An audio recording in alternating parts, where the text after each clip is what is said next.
Kamala Harris is out with an exciting new ad. It's her second of the campaign. And part of the task of what Kamala Harris has to do for the next 98 days, it is 98 days until the election. 98. Crazy. She has 98 days to introduce herself to people because as Biden's number two, they might know her name, but they don't really know much about her. They don't know what she believes. They don't know her background. They don't really know much about her besides what they've seen online. And so it's really important that Democrats and the campaign introduce her to folks faster than Trump can brand her. And as we've talked about on this channel, Trump is doing a terrible job branding her. He's just being racist and sexist, and he's calling her Laughing Kamala. I mean, there's nothing really landing right now. That won't continue. Eventually, they will find something that feels more potent.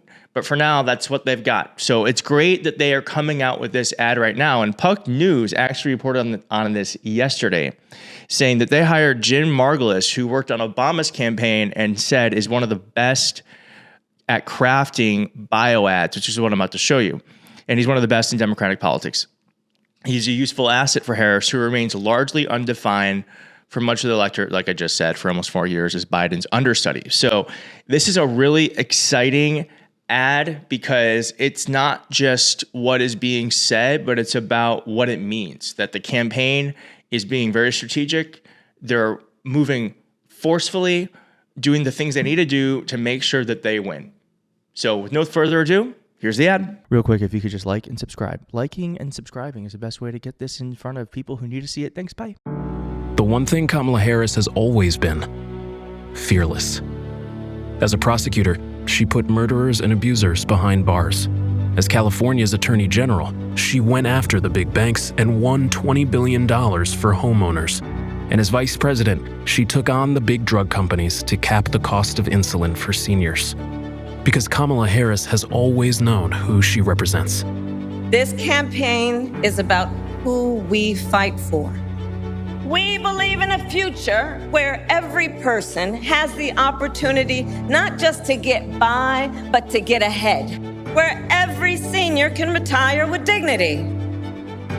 But Donald Trump wants to take our country backward, to give tax breaks to billionaires and big corporations and end the Affordable Care Act. But we are not going back. I'm Kamala Harris, and I approve this message. Wow. We are not going back is such a brilliant slogan for this campaign because it reminds people of where we were and where we are now. We were in COVID. People were dying. There was chaos because of Trump. And it's also, we are not going back to what Trump wants for the country, which is a way of living from the 60s. So I think it's brilliant. I love that they're leaning. I think one of the hardest things Kamala had was in 2020, being a prosecutor in 2020 wasn't the move. And it's totally different now. I mean, because though crime is down, crime is an issue in this election. And I think it's brilliant that we have a prosecutor that can lean into the fact she's a former prosecutor. And it's like, who would you want to fix the crime? A prosecutor or someone who is a criminal? Seems like seems like a pretty simple option to me. And this is just coming on the heels of yesterday where white guys for Kamala, I didn't name it, but they raised $4 million yesterday. White guys raised $4 million for Kamala yesterday. White women, they had their own little thing. They raised $1.8 million. They raised $8.5 million. Black women for Kamala raised $1.8 million.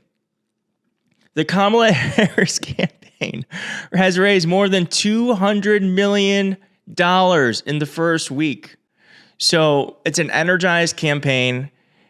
They are being smart about the next steps from just like the launch, which I think is one of the most successful presidential launches in modern history.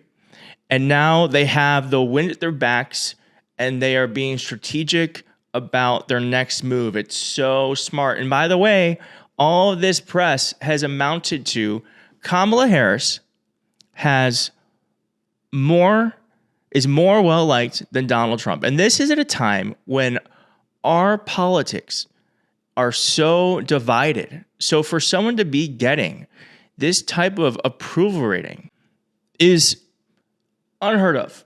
It's unheard of. And so I think it just speaks to like the thing that's happening here. And I don't have it in front of me, but I'm just going to say it. You can trust me. Is that in 2020 and 2016, the people who were excited about, I'm sure there's a more simple way of saying this, the people who were excited about, or enthusiasm, that's what it is. The people who were enthusiastic about voting for Hillary and Biden was almost exactly the same number. It was 63%. Kamala Harris's, this is among Democrats, Kamala Harris's enthusiasm rating right now is 88%. 88%. That's the same level as Obama in 2008. So if you are Gen Z or you're a younger millennial and you're wondering what it was like when we were electing the first black president, this is sort of what it felt like. It's different, but it's very familiar. So I am feeling great. I hope you're feeling great. 98 days into the election. I hope you're doing something today to help elect Kamala Harris, and I'll see you soon. I don't know what's wrong with you young people. You think you just fell out of a coconut tree?